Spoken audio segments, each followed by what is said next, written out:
Welcome to the Lean Blog Podcast. Visit our website at www.leanblog.org. Now, here's your host, Mark Graban. Hi, this is Mark Graban. You're listening to episode number 42 of the Lean Blog Podcast for May 7th, 2008. Our guest today is Dr. Martin Hinckley of the firm Assured Quality, and we'll be talking about his book entitled Make No Mistake, an Outcome-Based Approach to Mistake Proofing from Productivity Press. Dr. Hinckley works quite a bit with a good friend of the podcast, Gwendolyn Galsworth, who will be featured once again in a new episode of the podcast in upcoming weeks. So I hope you will come back for that and other future episodes. Additionally, if you're interested in a webinar by Dr. Hinckley coming up on May 15th, 2008, you can register for that via Gwendolyn's website at www.visualworkplace.com. As always, thanks for listening. Well, our guest today on the Lean Blog Podcast is Martin Hinckley. Thanks for joining us. My pleasure, Mark. I appreciate the invitation. Well, sure. I was wondering if you could start off by introducing yourself to our audience. Tell us about your background and your experience with Lean, and also introduce your book that we're going to be talking about today. Sure. For about 25 years, I worked at Sandia National Laboratories and was the lead engineer on some major Department of Energy projects. I went back to school at Stanford. It was sponsored by Sandia. Mm-hmm. And while there, I was working with Professor Phil Barkin, who is a leader in design for manufacturability. And we were looking for the link between product design and overall quality, and found that we couldn't find a single company that had been able to roll up statistics to predict defect rates in their products. And from this, we started to look for the things that would really make a difference in quality, found that there's a strong link between the complexity of the product and the defect rates. And from that, the only thing that we could conclude was that mistakes are really the driver behind most quality problems today. And this led to the book that I wrote, that is Make No Mistake, that describes techniques and methods for mistake proofing. So talking about complexity and mistakes and variation, how would you describe the difference between mistakes and variation in as being causes of defects? Sure. Let's see. The earliest change in quality, the one that was most significant, is when Henry Ford developed standard gauges, and that allowed us to detect differences in one product from another. And then in the 1920s, they identified variation as a cause of quality problems. In every process, there's a distribution in how that task is performed. Now, if I take, for example, a hole drilling process, and I drill a hole, I can gauge that diameter of the hole and determine that, sometimes it's smaller or larger than the nominal. Right. And normally it's a bell-shaped type curve. The problem is a mistake is a probabilistic event instead of a statistical event. It is something that occurs rarely. I may occasionally forget to drill a hole. I may occasionally use the wrong drill bit. I may occasionally drill the hole in the wrong place, or drill the hole partway through instead of penetrating all the way through the part, which I should. And so these events occur, undetected mistakes occur about once in every 10,000 to once in every 100,000 operations. So they're very rare events, but the problem is that there's lots of mistakes that can occur. And the reason that they become so significant is as our quality has improved, the problems resulting from variation have decreased, and now mistakes tend to be the most dominant source of quality problems. A study by GE Aircraft Engines looked at all of the problems they had to respond to in the field that were not scheduled maintenance, and over a multi-year study, they concluded that all but one problem was actually traceable to mistakes. Only one problem could be traced to variation. Is it fair to say that when mistakes are so rare that inspection would be a ineffective method for detecting those, because people maybe come to expect that the mistake would not be made, and they get lax in actually detecting a mistake? Well, it's almost impossible to characterize mistakes through the traditional inspection methods. Mm-hmm. The problem is, because mistakes are so rare, if you're doing sampling inspections of, say, 1 in 100 parts, you would have to sample 100 million. You'd have to have a production process that produced 100 million operations before you could characterize the frequency of one kind of mistake. Mm-hmm. And so the result is most of our statistical methods are not giving us good information about mistakes. So even if we do all kinds of sampling inspections the traditional way, we never can control the mistakes. And that's why mistake proofing requires a totally different quality control. It requires 100% check. Well, the reason we went to sampling inspection is to save money. And the key is that effective mistake proofing can actually be more cost effective than traditional inspections. Now, to illustrate with an example, if I had a process such as drilling a hole in a part, the traditional way would be I'd drill a bolt hole pattern, and I'd take that and take it over to inspection. They'd gauge the hole diameters, and then maybe 2 days later I'd get a report back when I've made a bunch of errors. The difference with mistake proofing is I would have a sensor that would look at the drill. It would look at it when it plunges through the body of the part to make sure it went through the right number of times. When I set up the part, I couldn't start the machine until everything was in the right location. It would count the number of drilling operations, and I couldn't remove the part until it was done. And then I would have a counter on how many times the drill is used, so that I have to replace that before it gets to a condition that would produce an out of tolerance part. Then I take the part off the machine, and it's already inspected. I do not have any downstream inspection of that process. Mm-hmm. I know it's right, and I can do the process. I can execute the process a lot faster because I'm not rechecking all my work. Right. Do you ever have discussions with people when you say doing error proofing can be less expensive than doing inspection? If you have an environment where they're already doing inspection, do people ever hesitate thinking about the cost of setting up sensors or error-proofing devices, or say things like, it's okay. I expect my people to be really careful, or I have really skilled people who I know are careful. Do you get comments like that from people, and if so, how would you respond to somebody making that objection?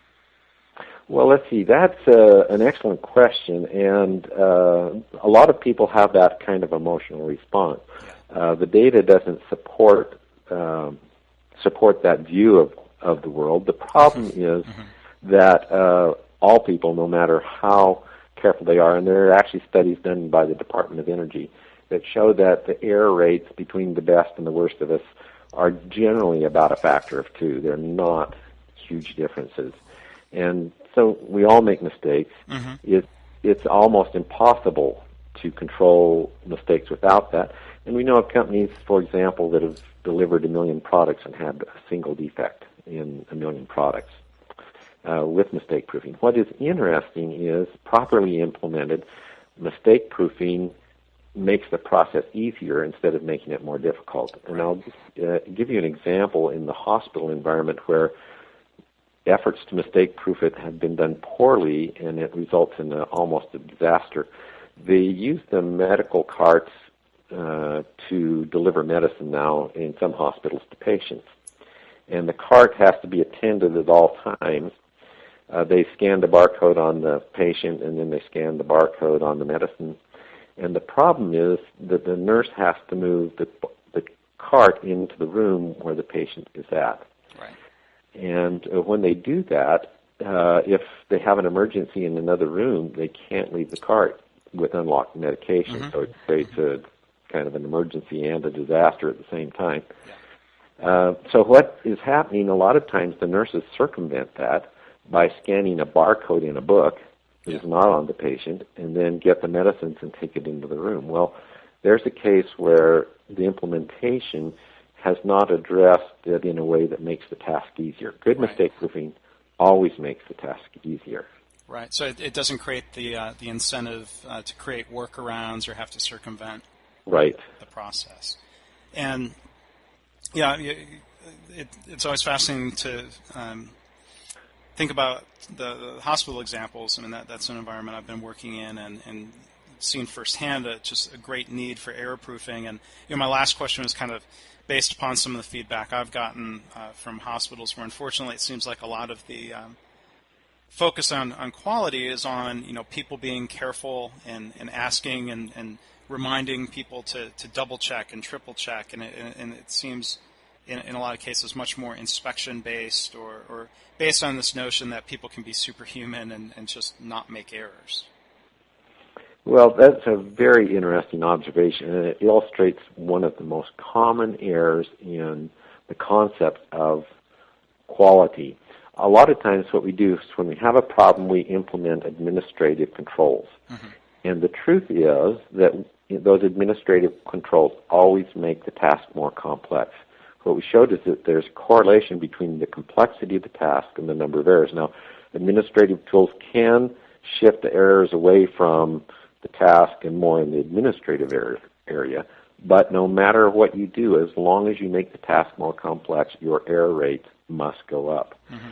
And so one of the most essential parts of good quality and good mistake proofing is, and a test for whether or not it's effective, is have you made the task easier?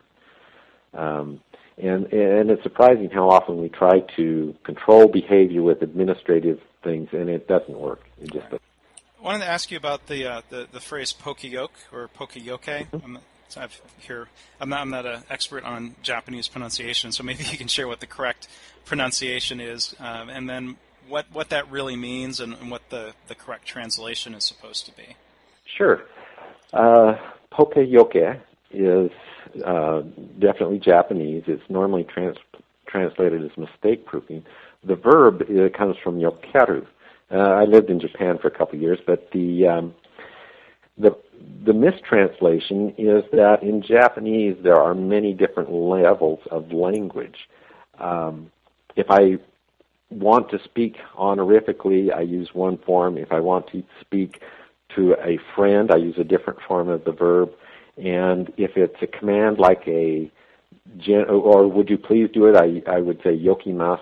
If it's a command like a general issues the troop, that's the yokia version. And what it means isn't that mistake proofing is good. It is you must mistake proof. It is a command. It's a forceful command. And so how do you think that maybe gets misinterpreted at times, other than being a forceful command, as you say?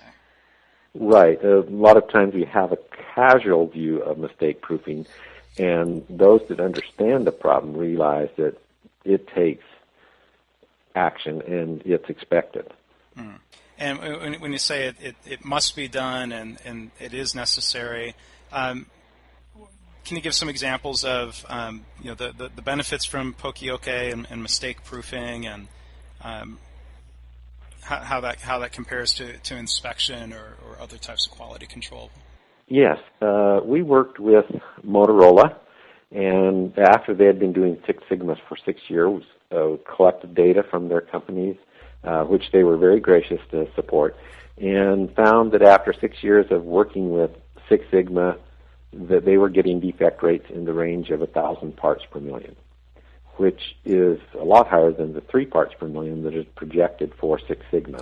Mm-hmm. We found similar results in working with Texas Instruments, and GE Aircraft Engines, who had also been aggressively applying Six Sigma, again, was not achieving defect rates anywhere near the level that they wanted.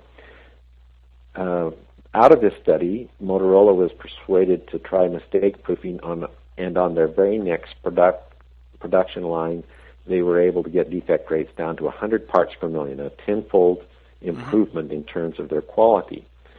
Now, in terms of cost, there's 3 ways that we approach controlling mistakes. The first is to simplify. Most processes and products, the complexity of them can be cut in half with very simple kinds of methods. Lean is one of the tools, for example, for simplifying a process, but you can obtain generally the same kind of improvement in simplifying products and the tools and equipment. The second thing, and that eliminates the opportunity to commit a mistake. I can't do something wrong because that task is just eliminated. Yeah. The second part is mistake proofing, which controls the errors. But the third, and one of the things that I don't think very many people appreciate, is that most of the variation problems are coming from adjustments. And a technique developed in Japan called single-minute exchange of dies looks at converting adjustments to settings, and that will eliminate 98% of the setup errors and virtually eliminate all of the adjustment errors. So when the Six Sigma groups were studying the Japanese, they found that they had less variation in the process and assumed that they were doing it with statistical methods. The truth is they had less variation, but they were doing it with the single-minute exchange of dies methods, which are much easier. It eliminates all of the data collection in a much simpler process. What is your experience when in error-proofing processes? I mean, a lot of times we think about physical error-proofing, devices and sensors and the physical design of products so they can't be assembled incorrectly. But can you share some examples maybe of error-proofing processes or things that are less dependent on the physical fit or? Absolutely. Yeah.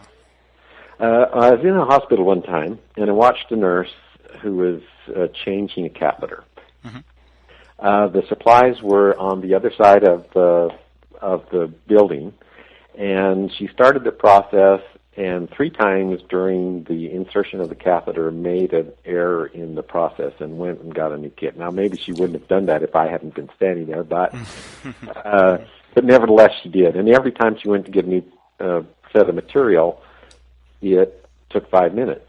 Right. Well, the right kind of solution is to organize the kit so that I can only draw the right material in the right order to insert the catheter. Right.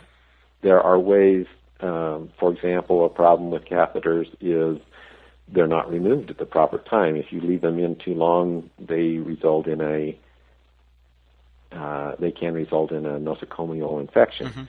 Well, there's no way to look at a catheter and know how long it's been inserted or the tubing. Right. A simple timer on them that starts when I start the process would help with that kind of problem. So many times there's very, very simple things that could be done that in even generalized processes would help mistake-proof that. Sure. So I was wondering if you could tell our listeners a little bit about the structure of your book, which again is called Make No Mistake, an Outcome-Based Approach to Mistake-Proofing. There must be at least a couple hundred wonderful single-page examples and many case studies of different error-proofing applications. Then the front of the book has a nice introduction to the subject. I was wondering if you could talk about how the book is structured and how you think it's what makes it a unique book on the subject of error-proofing and mistake-proofing. Thank you. You bet. The problem with mistake-proofing, the biggest challenge is that is not the way that we approach problem-solving. Our background and history as a nation and a society is based on the variation paradigm. And mistake-proofing is a skill. It's kind of like playing chess. You get better by doing it. Unfortunately, because the examples that we have are scattered and distributed among a wide range of locations, it's really hard to find an example that's relevant to and helps us solve our problems.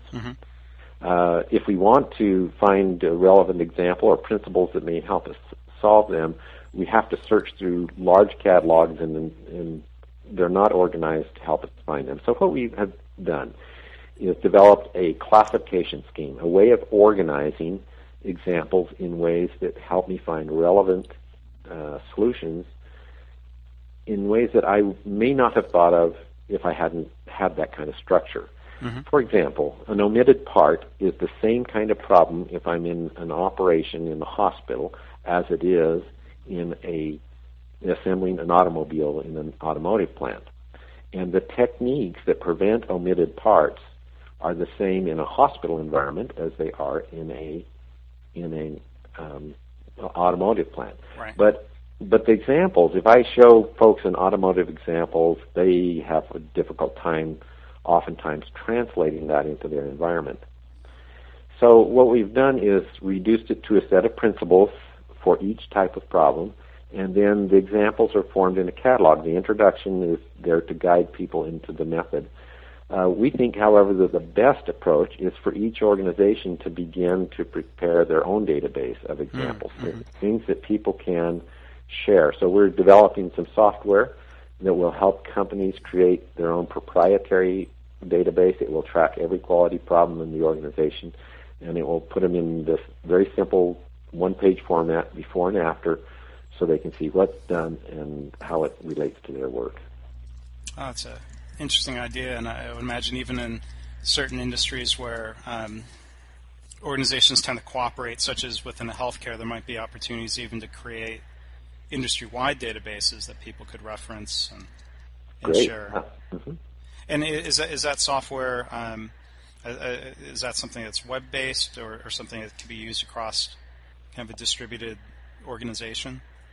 The way that we're developing it is the intent is to make it a web-based within the company. We'll also have offer that with a smaller set of examples on the web, so people can contribute non-proprietary examples and find examples that might help them. Mm-hmm.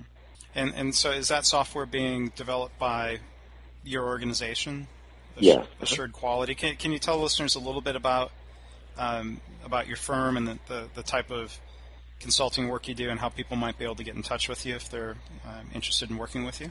Sure, thank you. Let's see. I am president of Assured Quality, and we have a website that is Assured Quality, no spaces or punctuation in between, assuredquality.com, and they can reach us through that route. I'm also affiliated with QMI's Visual Lean Institute, and they could contact me through that website, and then that's a dash between the Visual Lean Institute. So there's a number of ways that they can reach us, and Assured Quality is the one that is developed. We are developing the software. Well, great. And listeners to the podcast might recognize Visual Lean Institute and Gwendolyn Galsworth, who has been on here talking about visuality and visual management, and she'll be back again in a future podcast. So, Martin, I want to thank you for joining us today. I know we were just able to scratch the surface on the topic of mistake proofing, but I would definitely like to recommend the book to folks who are interested in learning more. They can order that, I imagine, through Productivity Press or through Amazon and other bookstores, correct? I don't know that Amazon handles the productivity books, but definitely through Productivity Press. Okay. Well, great. Well, it was a pleasure having you on the podcast today, and hopefully we can have you back on if there's questions from the listeners or other topics that people might want to learn more about. Thank you so much, Mark. It's been my pleasure. Thanks for listening. This has been the Lean Blog Podcast. For Lean news and commentary updated daily, visit www.leanblog.org. If you have any questions or comments about this podcast, email Mark at leanpodcast@gmail.com.